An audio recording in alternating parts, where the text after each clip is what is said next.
De quoi je me mêle sur rmc.fr et 01net TV. François Sorel. Vous êtes avec nous, c'est De quoi je me mêle et vous faites bien les amis.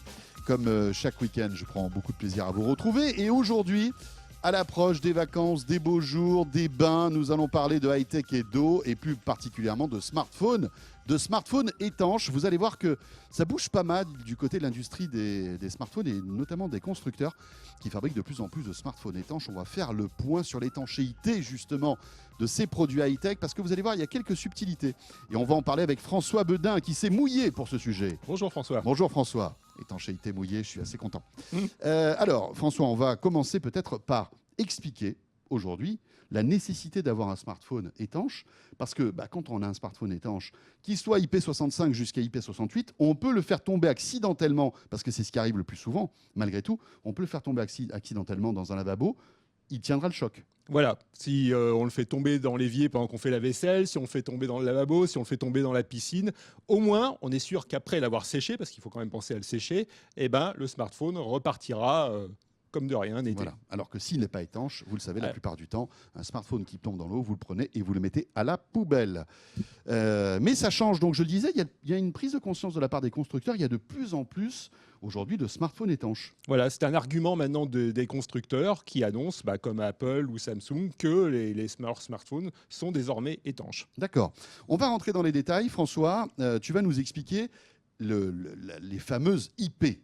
Voilà. Alors c'est un indice qui indique si un boîtier est étanche par rapport. Alors il y a deux chiffres dans l'IP. Le premier chiffre, ça concerne la poussière, et le deuxième chiffre, ça concerne l'eau. Donc I, c'est poussière, c'est ça, ou c'est l'inverse? Non, c'est toujours IP par exemple 68. Donc oui, le 6, ça concerne la poussière, et le 8, ça concerne l'eau. D'accord. Plus c'est élevé, meilleur c'est. Donc en général, quand c'est IP6 quelque chose, ça veut dire que ça résiste à la poussière, ce qui est en général le cas des smartphones étanches. Étanche, ça veut dire que même la poussière ne rentre pas. Poussière et sable, par exemple, je suis à la plage, il est dans le parce que sable. C'est vraiment des grosses particules de poussière. Donc il n'y a pas de problème. Voilà. Par contre, le sable, ça peut rayer aussi. Donc il faut faire attention. C'est une autre chose. Ouais. Et donc le deuxième, qui est le plus important, ça concerne l'eau. Alors, il y a du IP65, par exemple, du 66, ça c'est juste des projections d'eau. Ça veut dire qu'on peut projeter de l'eau sur le smartphone, pas de problème. Mais un IP65 qui tombe quelques secondes dans une piscine, par exemple, il va tenir le choc ou pas? Ça, c'est un peu la roulette russe. C'est-à-dire que si... De toute façon, c'est qu'une histoire de joints. Donc, si les joints sont bien foutus, oui. S'ils ne sont pas bien foutus, non. Mais ça, il n'y a pas de garantie. Donc, IP65, l'appareil est protégé contre la poussière et les jets d'eau. Vous pouvez retrouver tous les détails de ce sujet sur 01net.com avec François qui a bien bossé sur cet article. Ce qu'étaient les indices IP. Donc, 65-66, c'est pour les projections d'eau. Et ce qui devient intéressant, c'est 67 et 68, parce que là, on parle vraiment d'immersion. C'est-à-dire que là... Ça veut dire qu'ils l'ont vraiment testé et ils l'ont mis à une certaine profondeur pendant un certain temps et... ça marche, il n'y a pas de souci. Mon téléphone IP67, je le fais tomber accidentellement dans une piscine. Je fais une photo volontaire je sais pas moi, d'un pote ou de quelqu'un de la famille qui est dans l'eau. Là, il n'y a pas de souci, il tiendra le coup. Voilà, il tiendra le coup. Alors, IP67, ça veut dire qu'il a été testé à 30 minutes à 1 mètre de profondeur. C'est-à-dire qu'il y a cette garantie-là. Ce qui est pas mal déjà. Il peut tenir déjà à 1 mètre dans 30 minutes, donc 30 minutes à 1 mètre. Donc en général, la piscine, ça va. Voilà, donc ça veut dire qu'effectivement, au niveau de la piscine, à condition de ne pas le laisser 24 heures dans la piscine, il n'y a pas de souci. Il y a normalement, parce que après, les problèmes, les accidents peuvent aussi arriver, mais il y a toutes les chances que le smartphone fonctionne sans problème. D'accord. IP68. Alors 68, c'est juste une petite subtilité, ça veut dire que c'est légèrement meilleur que 67, mais... les constructeurs, dans ce cas-là, décident de la profondeur et de la durée. Donc, en général, par exemple... c'est pas normé, le IP68. C'est pas normé. C'est-à-dire qu'on peut avoir plusieurs IP68. Voilà, normalement, le constructeur est censé l'indiquer. Donc, par exemple, pour la plupart des modèles IP68, ça veut juste dire que c'est toujours 30 minutes, mais c'est pas à 1 mètre, c'est à 1 mètre 50. D'accord. C'est ce qui se fait de mieux aujourd'hui. Voilà. Alors... c'est ce qui se fait pour mieux les dans les smartphones traditionnels. Après, il y a des modèles spéciaux, des modèles dits professionnels qui, eux, peuvent aller beaucoup plus loin. D'accord. Donc ça va être IP69. Alors non, alors là, il n'y a même plus de truc. C'est le constructeur qui annonce lui-même sa profondeur. Mais quelque part, ça veut dire qu'il est IP68. D'accord. Puisque ça passe au-dessus de IP67. Ok, on va rentrer dans les détails sur une petite sélection de smartphones justement que tu as faites, qui sont à la fois, on va dire, intéressants techniquement, mais aussi qui sont étanches. Ça peut servir, hein. Tiens, votre smartphone commence à rendre l'âme. Vous vous dites, bah tiens, mon prochain devrait être étanche. Vous restez là, on va en parler dans un instant. J'avais juste une petite question sur la fiabilité de ces tests. J'achète un téléphone qui est IP67, par exemple. Je le fais tomber dans la piscine, il ne marche plus. D'accord ? Parce qu'il a pris l'eau. Il est sous garantie quand même ou pas ? Est-ce que les constructeurs s'engagent, je dirais, véritablement sur l'étanchéité d'un téléphone ?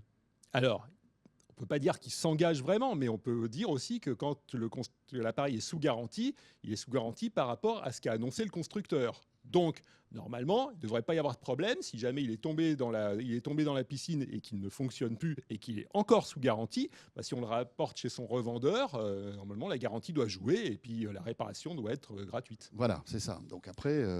Par contre, si on l'utilise dans des conditions qui ne sont pas les conditions qu'a indiqué le constructeur, genre par exemple, on fait de la plongée sous-marine et on va à 10 mètres de profondeur avec le smartphone, et évidemment, ça le flingue, parce qu'en général, c'est ce qui va arriver à cause de la profondeur et de l'eau salée, et ben, le constructeur dira bah non, là, on n'a pas respecté les conditions d'utilisation. François, allez, on rentre dans le détail. Quels sont on va dire, les smartphones, les derniers smartphones étanches, qui à la fois techniquement sont intéressants, mais qui en plus sont étanches ? Bah, les tout derniers en fait, modèles haut de gamme des grands constructeurs répondent justement à cette notion d'étanchéité. Donc, il y a l'iPhone 7, le Galaxy S8 et le LG G6. Qui ont le même niveau d'étanchéité ou pas ? Alors non, il y en a certains qui sont IP67, d'autres IP68. Et c'est le cas donc de l'iPhone 7, hein, François, qui est le premier smartphone d'Apple qui est véritablement étanche. Oui, tout à fait. Donc il est IP67. Par contre, Samsung va un petit peu plus loin puisque le Galaxy S8 est IP68. D'accord. Alors, ce qui est intéressant, c'est qu'en fait, c'est des appareils qui ont donc des connecteurs. Par exemple, sur le Galaxy S8, il y a un connecteur jack, il y a un connecteur USB, et il n'y a pas besoin de cache pour assurer l'étanchéité. C'est qui était le cas des premiers smartphones au voilà, étanche. Il fallait boucher il fallait boucher les choses. Tous les petits connecteurs, parce qu'autrement, même le téléphone n'était pas garanti. Hein.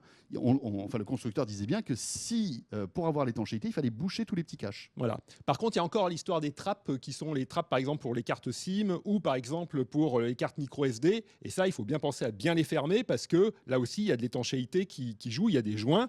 Et si jamais elles sont mal fermées, évidemment, l'eau peut rentrer. On se rend compte même que du progrès des constructeurs qui, avant, faisaient des smartphones étanches qui n'étaient pas très beaux. Enfin, justement, il y avait ces caches, etc.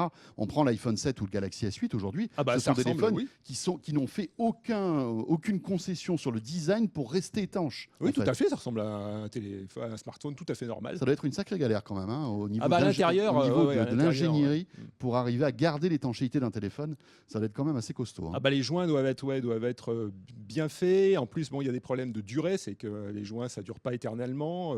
Alors, par exemple, si jamais on s'amuse à ouvrir le smartphone, en général, le joint, il est foutu. Donc, quand on veut réparer soi-même, ça, c'est le risque qu'on peut avoir. Le G6 aussi est étanche. Oui, tout à fait. Voilà, donc smartphone aussi haut de gamme de LG. Et la bonne nouvelle, c'est du côté de chez Samsung, puisque en regardant, j'ai vu que le A3 et le A5, qui sont des modèles pas très très chers, sont aussi étanches. C'est ce que j'allais te dire, c'est qu'aujourd'hui, l'étanchéité n'est pas réservée aux smartphones très haut de gamme. On trouve aujourd'hui des smartphones, on va dire, moyen de gamme, donc, qui sont étanches. C'est le cas donc, des Samsung. Il y en a d'autres ? Il y en a peut-être d'autres, mais en tout cas, dans ceux que nous, on a... Je crois qu'il y a un Arcos aussi, non ? Oui, alors l'Arcos, il est un peu particulier parce qu'il rentre dans l'autre catégorie, c'est-à-dire la catégorie de ce qu'on appelle les smartphones renforcés. Et en général, qui dit renforcé, dit étanche. Et là... Alors, on est dans une autre catégorie. Ce sont des smartphones qui, on le voit là, enfin en tout cas si vous êtes avec nous en vidéo, qui assument leur côté baroudeur avec un design qui est, on va dire, un petit peu plus rustique que les smartphones, on va dire, traditionnels. Voilà, il y a une grosse carapace, il y a une grosse armure. C'est ça. Il y a aussi des caches, parfois, pour justement... Mais alors, c'est étonnant parce que finalement, ils ont le même niveau d'IP que les smartphones haut de gamme. Hein, ils ne montent pas plus haut. Alors, il y en a un qui est vraiment la Rolls des smartphones renforcés, qui lui monte plus haut, c'est le Caterpillar. Voilà, alors là, on s'adresse à tous ceux qui ont véritablement besoin d'un smartphone tout-terrain qui peut résister à tout. Il y en a un qui existe. Voilà, alors celui-là est capable, selon Caterpillar, de descente à 5 mètres de profondeur, ce qui est quand même énorme.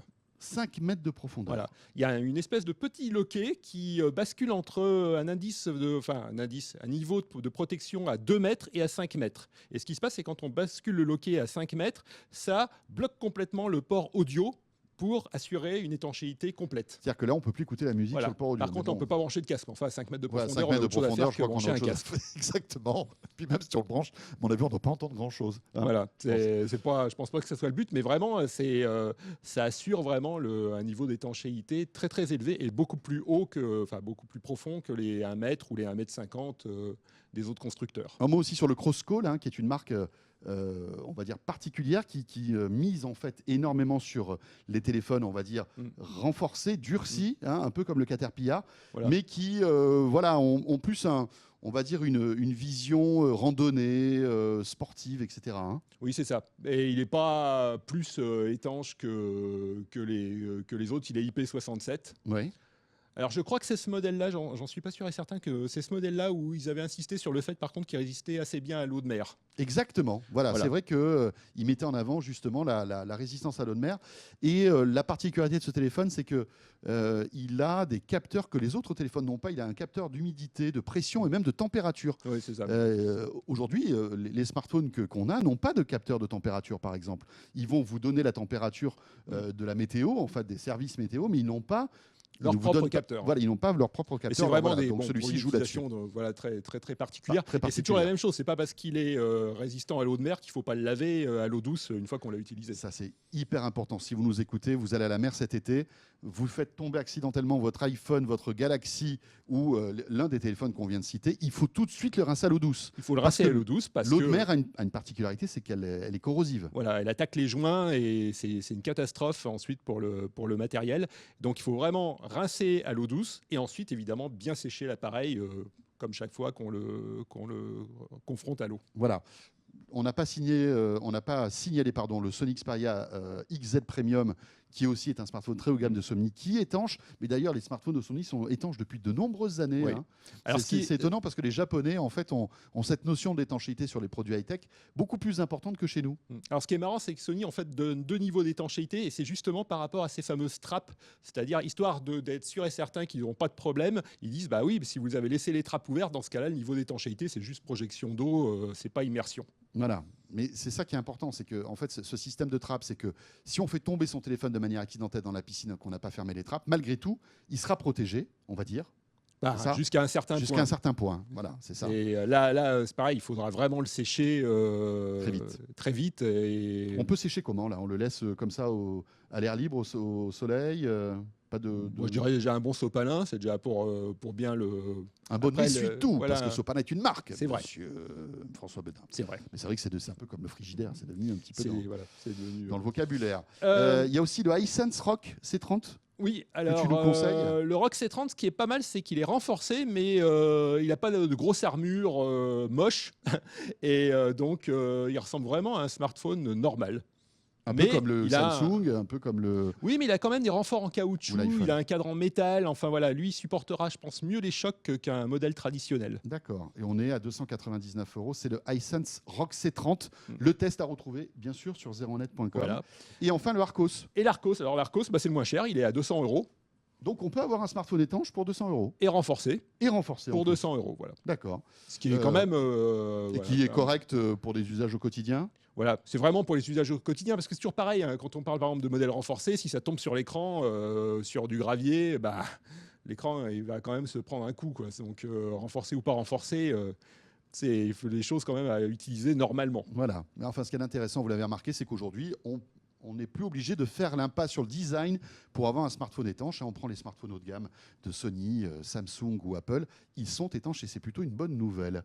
On a tout dit ? Bah, je dirais même qu'en général, par exemple, quand on est sous la pluie, la plupart des smartphones vont encaisser le fait de se prendre quelques gouttes. Oui. À partir du moment, effectivement, toujours pareil, où on pense à bien l'essuyer en rentrant, il y aura pas de problème. Ce qui est déjà une bonne nouvelle. C'est vrai, mais c'est ça qui est le plus important, c'est, on va dire, les usages accidentels avec l'eau. Merci beaucoup François. Merci. François Bedin, donc journaliste à zeronet.com. Vous voulez en savoir plus sur ce dossier passionnant? Eh bien, c'est sur zeronet.com. Ce de quoi je me mêle est terminé. Merci de nous avoir suivis. Si vous vous apprêtez à partir en vacances, eh bien, bonnes vacances à vous toutes et à vous tous. On sera là, bien sûr, vendredi prochain, à la fois en audio sur rmc.fr et la version vidéo qui vous attend sur 01nettv.com et sur YouTube. Portez-vous bien, bon week-end, à très vite. De quoi je me mêle sur rmc.fr et 01net TV.